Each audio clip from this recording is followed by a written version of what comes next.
అన్న మహారాజుగా కులమా అన్నయ్య నసీరు అన్నయ్య భక్తుల కన్నయ్య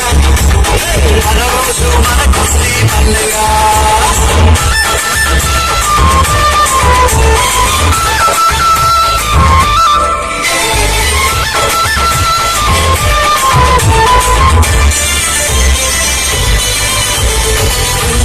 సోదరుల మొన్న నీచు తమకాలలో పెరిగినట్టి సంఘటన మానవతకు మంచుతున్నతను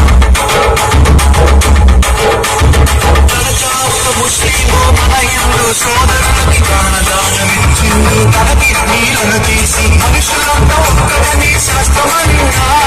మనుషులంతా ఒక్కటని శాస్త్రమన్నా మనుషుల్లో సైతాన్లకు పట్టదన్నా ఇది పట్టదన్నా మహారాజుగా కులమా అన్నయ్య నసీరు అన్నయ్య భక్తుల కన్నయ్య